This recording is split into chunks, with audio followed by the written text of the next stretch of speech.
Welcome to the follow-up video to my Billy bookcase display cabinet video that I did a while ago. And here is the cabinet with the items in it. So at the top, we've got the pops on the Wicked Brick 3-tier podium. I will stick a link in the comments below to this particular podium, but you can see it's made of clear acrylic and works really well with the light shining through, which you'll get to see in a minute. I was really chuffed that I got the measurements right. I got the measurements of the podium. I measured a standard pop and factored in where the shelf was going to go. Originally, I thought I got it too low, but if you have a look at Nightcrawler up there in the top left-hand corner, he's a little bit bigger than his counterparts and he fits in quite nicely, and arguably I could put some larger pops on these shelves if I really wanted to. So moving down, we have the shelf underneath the glass shelf here. That looks really nice as well with items. I have to admit, the depth of the shelves, if you have a look at these, I didn't realise really until I started putting things on it how deep they were.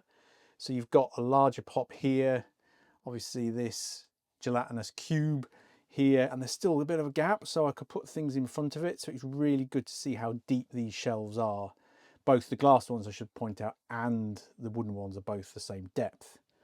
Moving down, this shelf is going to be books. I haven't got the books out yet, so it's just got some Harry Potter wands, which I need to get stand for, and Unicron is just living there for the moment, but he'll eventually move.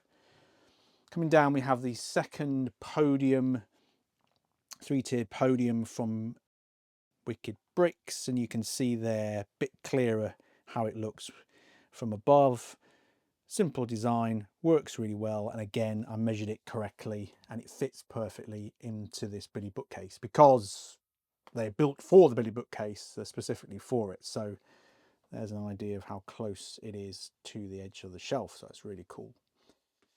Down here at the bottom, even though these are right down at the bottom, they still get a good bit of light, especially when I've got the lights on, and you'll see that in a minute when I flick the lights on. So it's always good to put stuff down the bottom you're not really interested in, but again, if you want these things to be displayed really well, they still will look really good here at the bottom.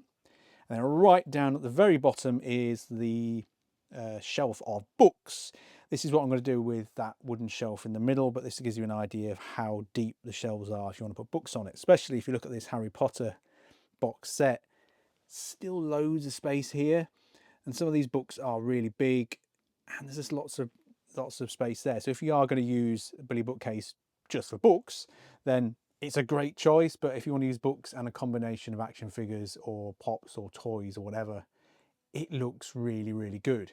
So what I'm going to do now, I'm going to shut these doors and I'm going to turn the lights off. I'm going to shut the curtains and then I'll turn the lights on in the cabinet, and it will give you a look at what it looks like with all the lights on. See you in a few minutes. And here we are with the lights on. I have to admit, I'm still really impressed by the lighting in this cabinet, because the position of the lighting gives that real good contrast of light, shadows, and the colours of the pops really, excuse the pun, pop, and they look really good. So I'm really impressed and really chuffed with the way that's come out. Likewise, the way the light goes through the glass shelf onto the items underneath it, I don't think it distracts from it at all. I think there's enough lighting underneath to make those items that are going to go there look really good. So I'm really impressed by that. Naturally, the next shelf down is darker. This one will house books, so I'm not too fussed. But it does get a little bit of light, and you'll see that in the bottom shelf in a minute, what that actually looks like. Replicated down here, we've got the lighting again. I think in general, having the two light sources, one at the top and one at the bottom, actually helps the room as well. This is quite a small spare room, and you actually turn this on at night and it really lights up the room really well. So you could just use this as one solid light source and not have the main light on if I really wanted to. Again, lighting contrast there through the glass shelf works really well, even at the bottom of the cabinet. And this is what it would look like with books. Again, it's darker, but you do get that light sort of bleed around the edges. That's all I really want from displaying books, nothing more, nothing less really. It's really good. So there we go, there is the completed cabinet.